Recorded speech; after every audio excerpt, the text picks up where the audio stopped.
So clearly 5,000 years ago, our ideas of gender and sexuality were very different than they are today. And yet, in 2011, a group of archaeologists digging in modern-day Prague found a skeleton that would be considered probably their equivalent of trans. Quote an article by Jessica Geen on the subject. The skeleton is believed to be from between the years 2900 or 2500 and is from the corded ware culture of the Copper Age. What leads people to think that this is a transgender person is that it was a male skeleton, however it was buried with female burial rites in a culture with very strict burial rules. The head of the research team, named Kamila Remisova, was quoted as saying, "From history and ethnology, we know that when a culture had strict burial rules, they never made mistakes with these sorts of things." Examples like this show us that the ideas that we have of gender identity or gender roles are very new, and there are many, many examples of ancient trans people that I could point to as a result. Feel free to check out this article for more info. Did you know that LGBT culture actually flourished during the 1920s? To start off, drag shows started to become very popular at this time, and they were actually called drag balls. Although drag shows were not a new thing, in fact, they actually originate from Black communities in New York.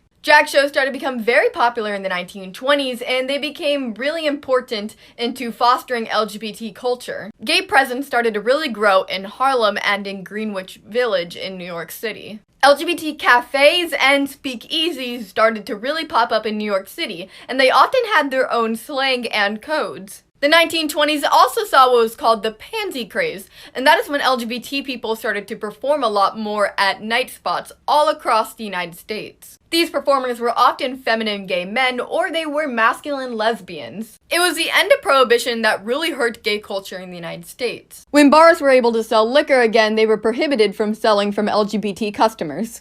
Famous scientists you didn't know were LGBT+. George Washington Carver, he's a huge name in the agricultural science world. He used peanuts and sweet potatoes to help improve the soil in the southern states. He was even referred to as the Black Leonardo da Vinci, and I couldn't find an answer if that was meant to be a racist term back then or not, because he was born into slavery, but his slave owner did help him get his education. George was most likely bisexual. He did marry a woman at one point, but he also had a long-term relationship with a man. Leonardo da Vinci himself was an openly queer man who enjoyed experimenting in and out of the bedroom. Alan Hart was a prominent figure in tuberculosis research. He's also one of the first female-to-male transgender people to undergo a hysterectomy in the United States. Did you know that the first drag queen was a former enslaved person? Let's talk about it. William Dorsey Swann, the first recorded drag queen known as the Queen by his friends, and a leader of the gay liberation movement. So I saw this cute video by this girl named Chloe, and she had a question for the gays. Do y'all also have a code phrase that you use to comment on a guy's video that you find attractive and you want to find out if they're gay? Well, yes, we have, is he, or do you like Frank Ocean, or do you listen to Troye Sivan? There's also a historical fact about this, so you know what time it is. It's time to bring back history but make it queer, the series where I tell you how us queers got here and what we called each other along the way. So the original Girl in Red is actually the phrase, "Are you a friend of Dorothy?" This phrase dates back to World War II and was a way to ask if someone was, Now the exact origin of this is unknown, however they think it comes from the novel The Road to Oz, which is the sequel to The Wonderful Wizard of Oz. In that novel, another character meets Dorothy and says, "You have some queer friends, Dorothy." To which she replies, "The queerness doesn't matter so long as they're friends." It also could have come from the fact that Judy Garland, who was a massive gay icon and ally, played Dorothy. And honestly, I think it's time to bring Friend of Dorothy back. Hi, and welcome to part 3 of my series, LGBTQ History You Didn't Learn in School. And today we're going to talk about the Lavender Scare.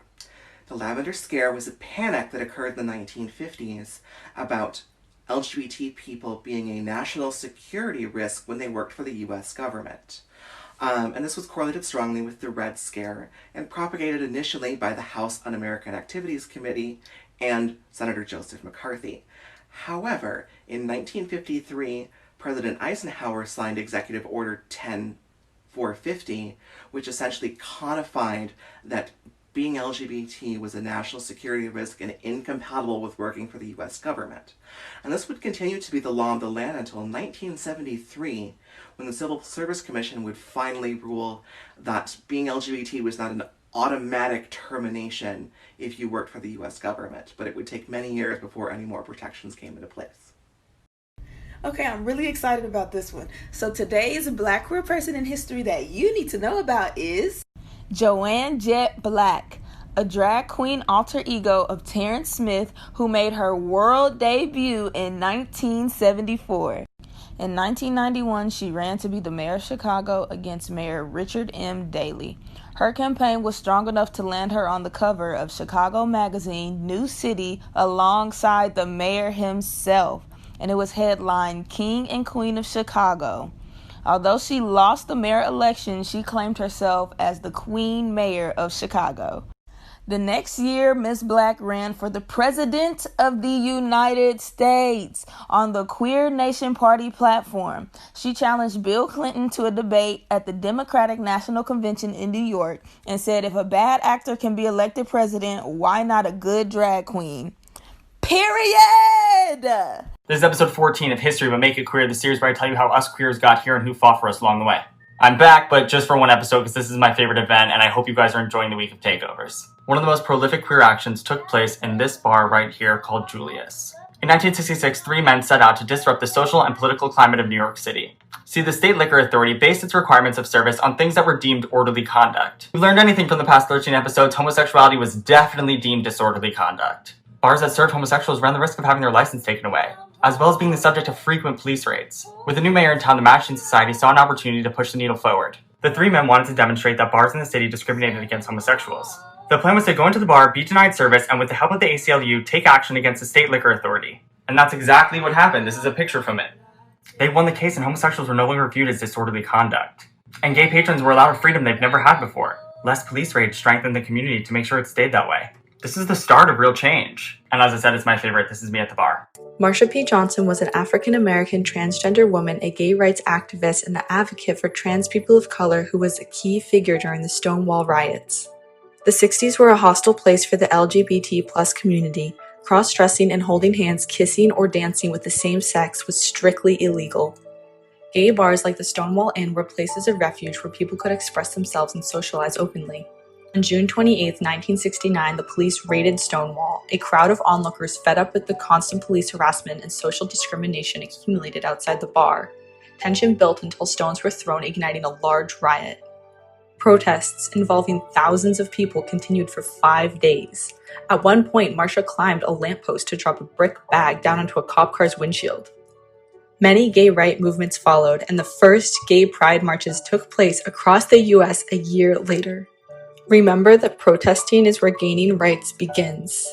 Happy Pride. Happy Pride. Stop scrolling. If you are LGBT+, you need to know something. This is the 50th year of Pride, and all LGBT rights can really be credited to these 2 trans women of color who also happen to be drag queens, Marsha Pay It No Mind Johnson, a black woman, and Sylvia Rivera, a Latina woman. In 1969, it was still illegal to show any gay behavior publicly in every state except for Illinois.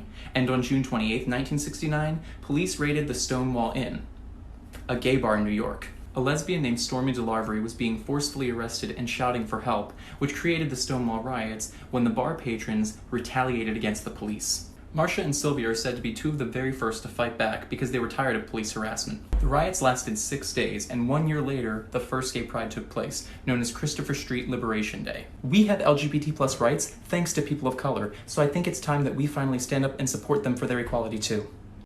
When the police raided the Stonewall Inn June 28, 1969, they were struggling to arrest Stormy DeLarvery.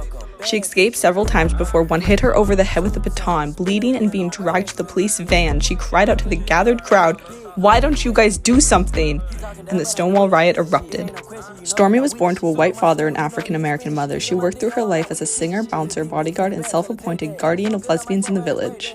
Tall, androgynous, and armed, she would patrol the streets checking in at lesbian bars. She was on the lookout for what she called ugliness, any form of intolerance, bullying, or abuse of her baby girls. She'd walk the streets of downtown Manhattan like a gay superhero, and she was not to be messed with by any stretch of the imagination. Stormy also served as a fashion icon for gender-fluid dressing. In the 60s, women would be arrested for wearing less than 3 articles of feminine clothing. Nevertheless, Stormy would strut the streets of New York in a suit. She attracted the attention of the photographer Diane Arbus, who photographed her looking bold and bemused in her drag. Her fearlessness, bravery, and monumental service to the queer community will never be forgotten. Happy Pride. When you hear that transgender people have existed throughout time, that is indeed true. Meet Ajita Wilson. What a goddess. Now, most people may not have heard about this queen, but she was a transgender actress during the 70s, 80s, mostly in European films, and she also did some fashion modeling. One thing to remember is that back in the day, blending in was the only option for survival, success, and establishment, and for that reason, Ajita wasn't openly transgender. Ajita's existence, influence, and legacy as a Black transgender woman within the film industry is worthy to be acknowledged, celebrated, and remembered by many generations to come. Hail to the goddess, an icon, legendary Ajita Wilson. Welcome back to Wait, America Can Do That? A series where I tell you about the f***ed up things the US government has done. AIDS crisis. It's 1981. The first official reporting of AIDS is discovered in gay men in Los Angeles. By 1984, it's now an epidemic. Over 5,000 people have died, and a White House press secretary jokes that it's the gay plague. 1 year later, 25,000 people have died, and President Ronald Reagan still hasn't made a public statement on it. Closeted Hollywood heartthrob and all-American boy Rock Hudson dies, finally urging Reagan to speak on it. By that time, it was too late. Thousands had died, and homophobic rhetoric from the administration had been ingrained in society. Do you know that Western gender roles are actually a little bit more strict now than they were in the past? Well, so that doesn't seem to make a lot of sense to the modern person, because we think of the last 100 years, gender roles becoming less strict over time, not more strict. And in a lot of ways they have. However, in the late 1800s and early 1900s, wealthy white women started to go to work. And they started to also fight for things like the right to vote, and the right to own property, and the right to open a bank account without a man, and things of that nature. But this started to blur the lines between what was considered masculine and feminine. As a result, the man's world and the woman's world were not as clearly defined as they were in the past, and we had to think of new ways to start defining masculinity and femininity. And this is where our modern conceptions of toxic masculinity have really started to come from, where we define masculinity around the lack of womanliness or emotion, etc.